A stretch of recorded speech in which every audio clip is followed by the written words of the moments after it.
Senhor esteja convosco. Proclamação do Evangelho de Jesus Cristo, segundo Mateus. Glória a vós, Senhor. Livro da origem de Jesus Cristo, filho de Davi, filho de Abraão. Abraão gerou Isaque, Isaque gerou Jacó. Jacó gerou Judá e seus irmãos. Judá gerou Farés e Zara, cuja mãe era Tamar.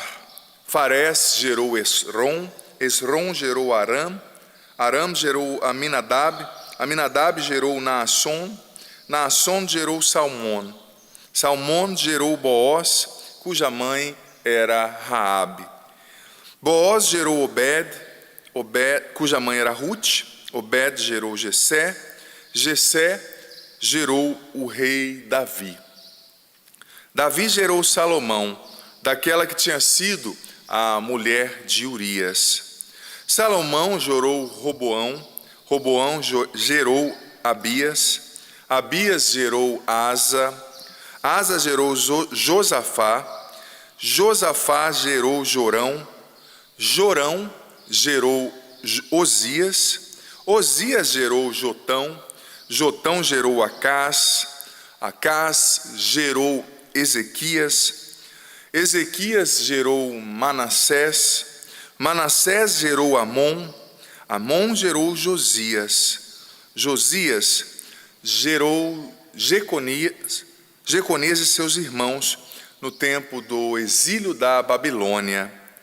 Depois do exílio da Babilônia, Jeconias gerou Salatiel, Salatiel gerou Zorobabel, Zorobabel gerou Abiúde, Abiúde gerou Eliaquim, Eliaquim gerou Azor, Azor gerou Sadoc, Sadoc gerou Aquim, Aquim gerou Eliúde, Eliúde gerou Eleazar, Eleazar gerou Matã, Matã gerou Jacó, Jacó gerou José, o esposo de Maria, da qual nasceu Jesus, que é chamado Cristo.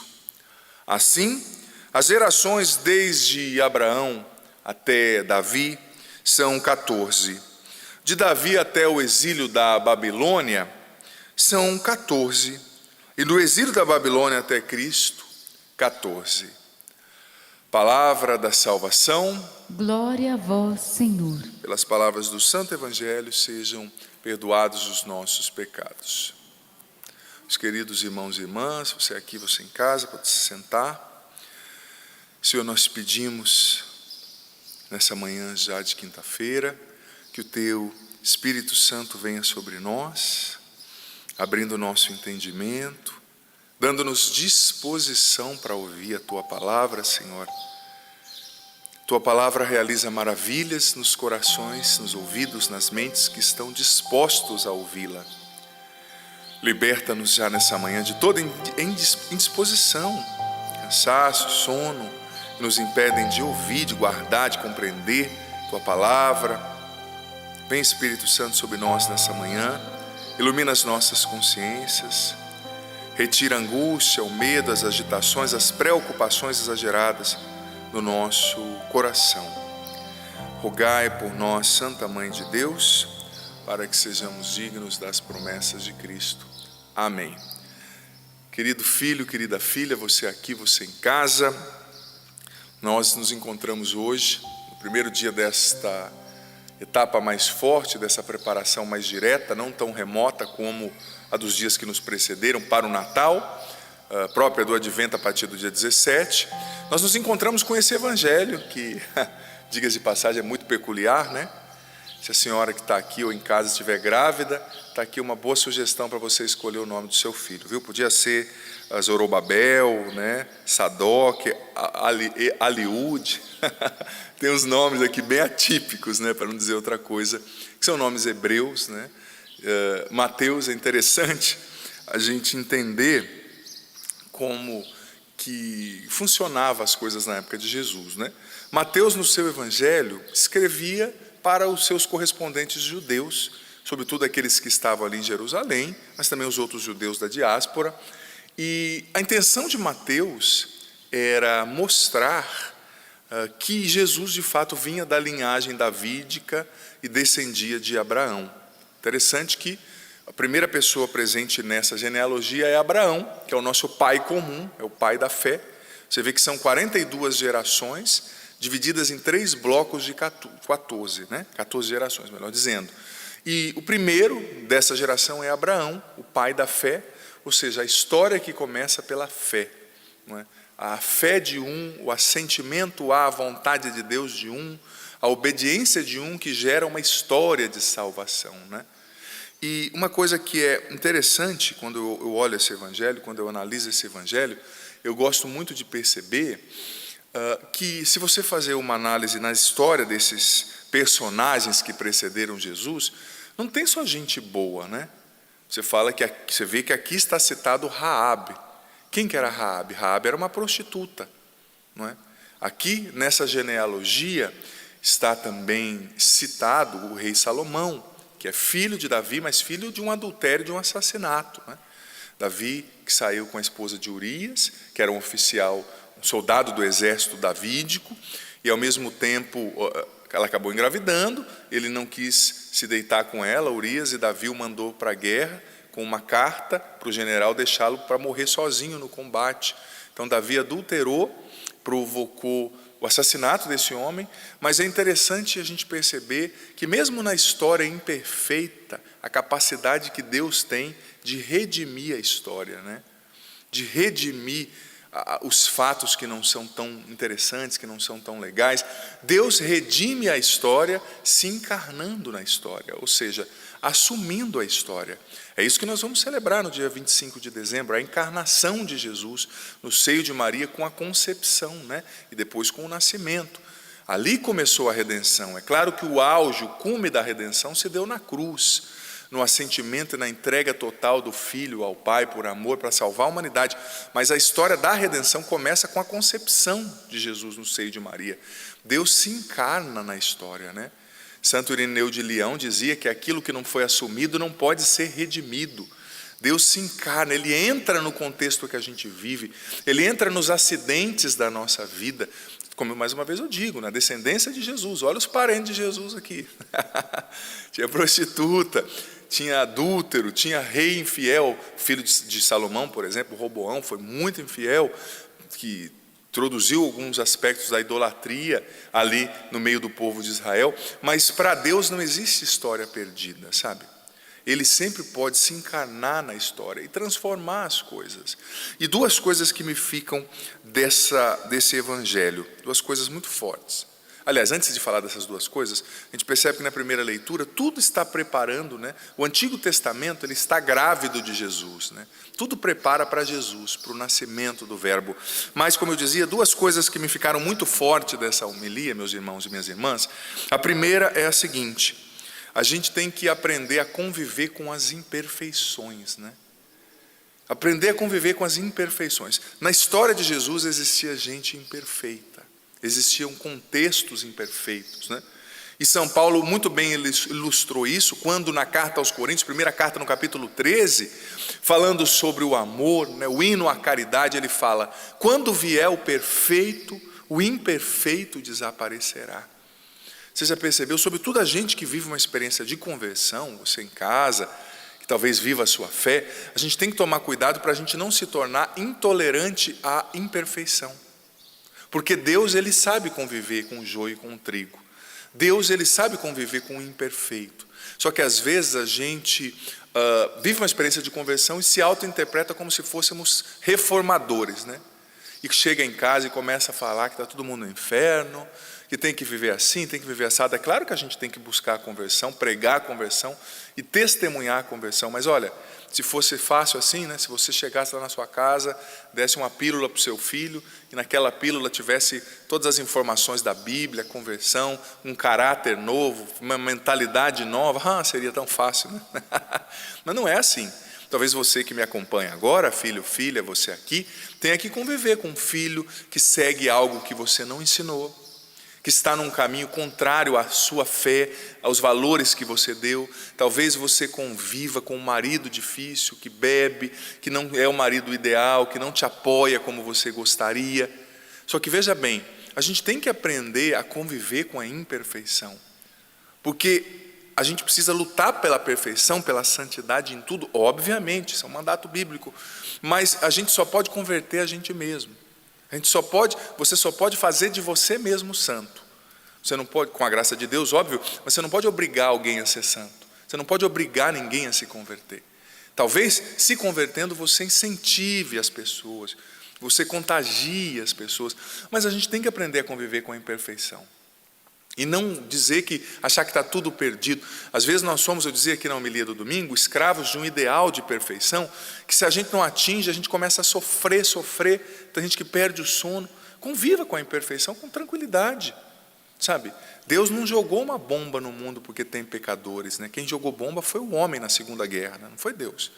Deus sabe conviver com a imperfeição do outro. E a gente também tem que saber. Na história de Jesus tem gente imperfeita, sabe? Mas é interessante que, sabendo conviver com a imperfeição, sabendo conviver com as más heranças que a gente recebe, a gente não pode parar nisso, né? Porque tem gente que é assim, não, padre, sabe o que é? Que o meu pai bebia, né? Então eu bebo, né? Minha mãe traiu, então eu traí.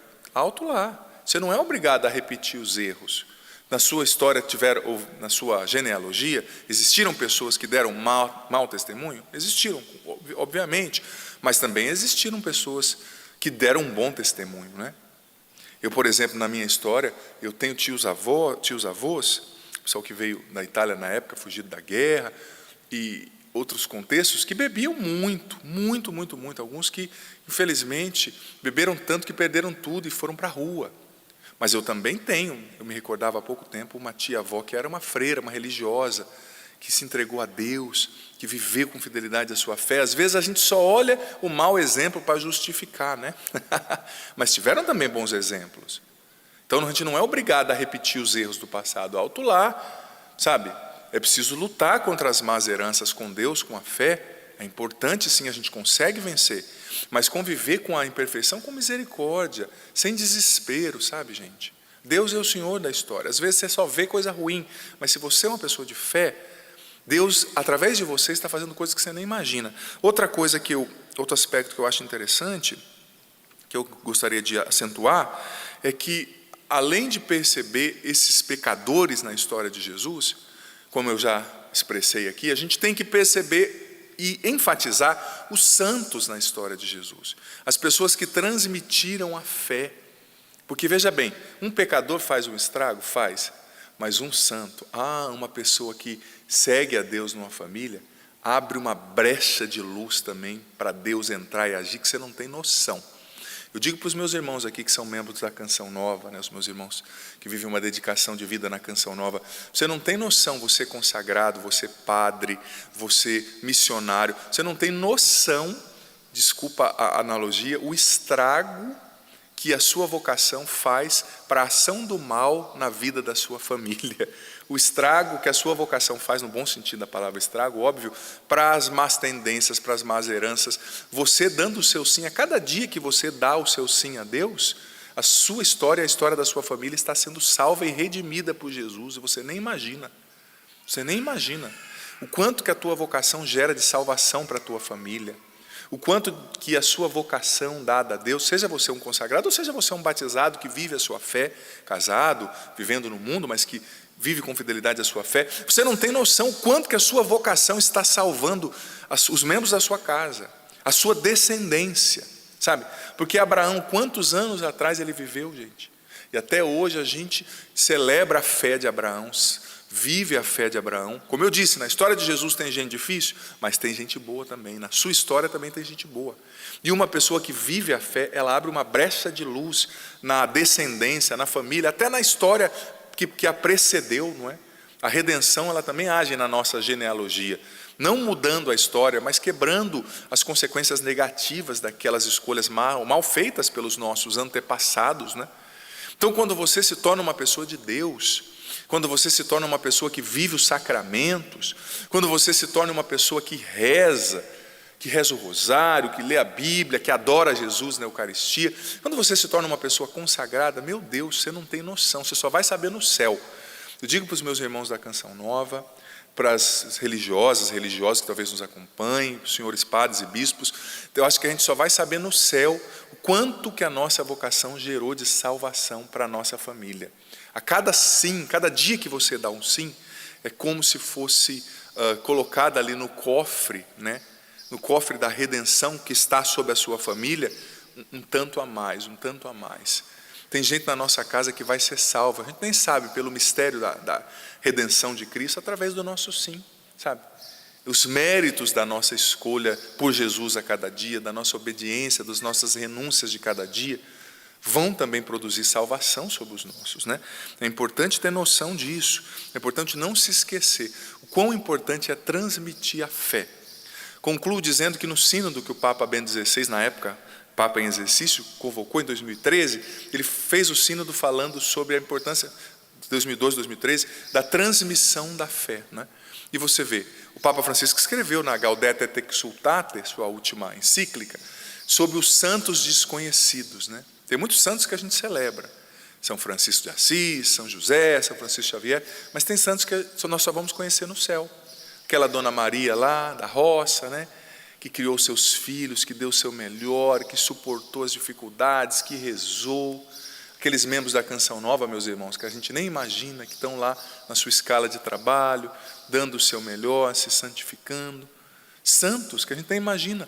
E por que eles se tornaram santos, e são celebrados no céu? Porque eles transmitiram a fé. A importância de transmitir a fé. Você pai, você mãe, você avô, você avó, transmita a fé. Transmita a fé para as outras gerações. Se nós não transmitirmos a fé morre. Depende da nossa geração. Você lembra daquela corrida que os corredores correm com aquela tocha?